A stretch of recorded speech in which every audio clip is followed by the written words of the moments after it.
And now one of my favorite times of the council meeting, our 150th history moment from Mr. Yerha. Thank you, Mayor. You're welcome. At this time of year, many folks look forward to cemeteries for a good fright. But Halloween is actually based on a holiday initially meant to pay homage to the dearly departed.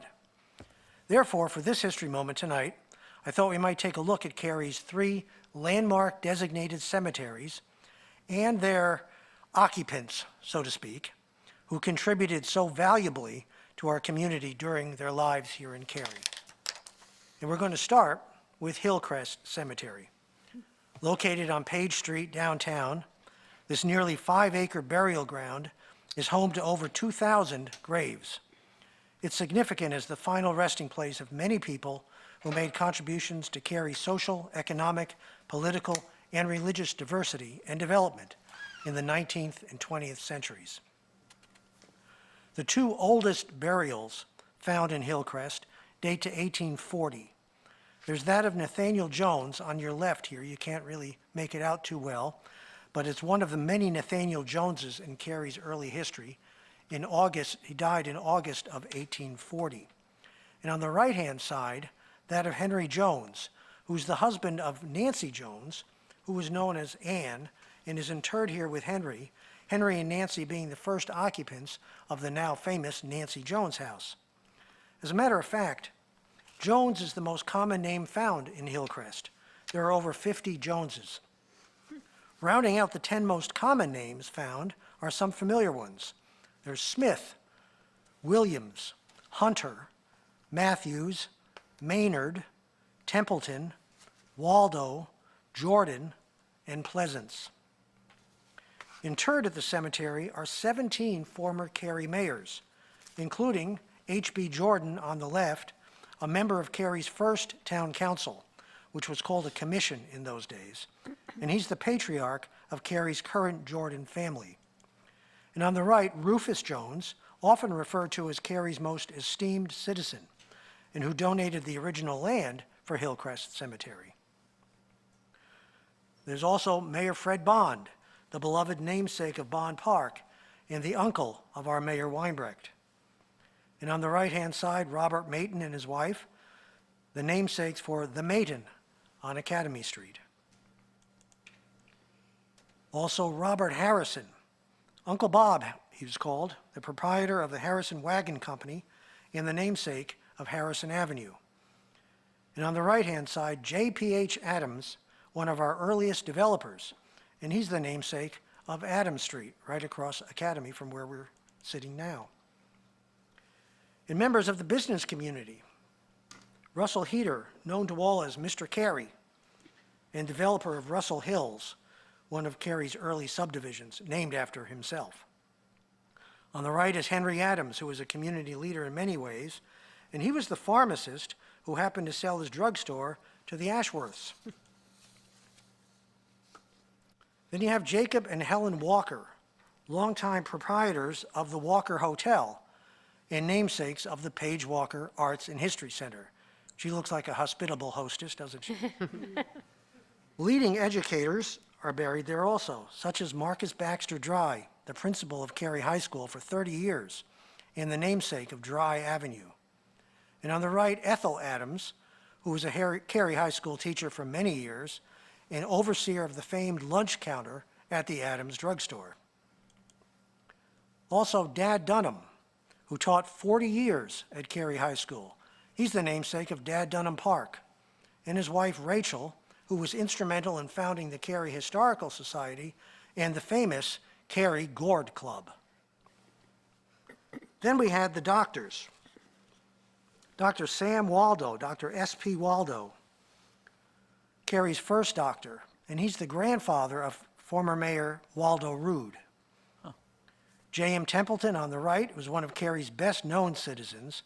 One of the things he did was he enlisted in World War I at the age of 62. Other doctors in the next generation include Dr. John P. Hunter, also was a Cary mayor, whose craftsman-style house and chicken coop is a Cary landmark today at 118 South Academy Street. and Dr. Frank Yarborough, also a mayor, whose house and office still stands today at 219 South Academy. Then there are others, such as Harrison Guest, the railroad master, who built the Guest Ogle House, which is the pink house, everybody's familiar with that, on Academy Street. He was the original builder. And Herb Young, longtime Cary businessman, volunteer extraordinaire, and namesake of our community center, is seen here in his Uncle Sam costume, which was a staple for many years at Cary's 4th of July celebrations. And on the right, Alfred Buck Jones, Consul General to Shanghai, China, and the namesake of Buck Jones Road. There's more Joneses. Annie Jones, Miss Annie, longtime Cary town clerk and namesake of Annie Jones Park. And on the right-hand side, Tammy Lynn Pierce.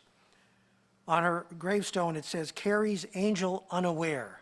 She passed away at age 14 and is the inspiration for today's Tammy Lynn Center.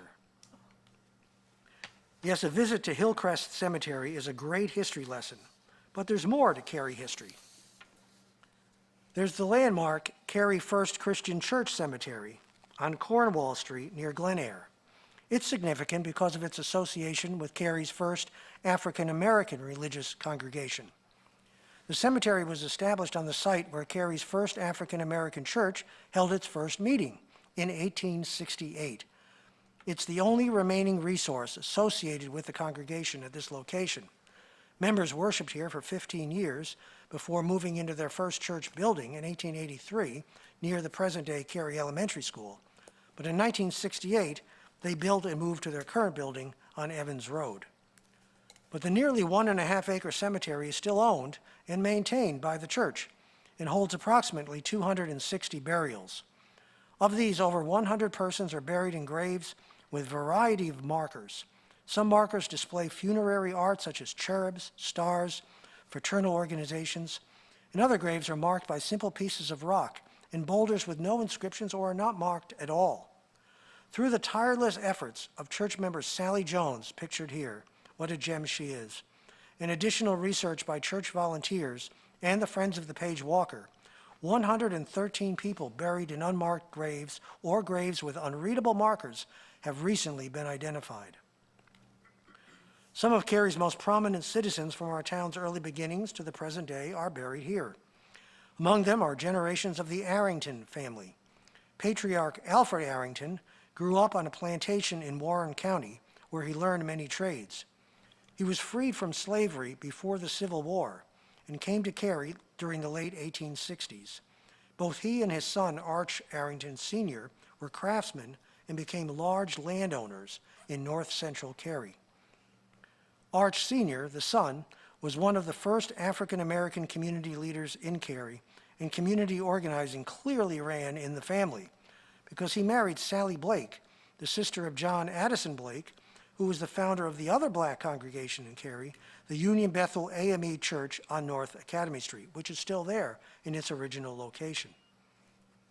Arch and Sally's son, Arch Jr., organized the African-American community to build a new school for black children in 1937, and Arch Jr.'s brother and sister donated the land to the Wake County school system for the school, which was later to become Kingswood Elementary.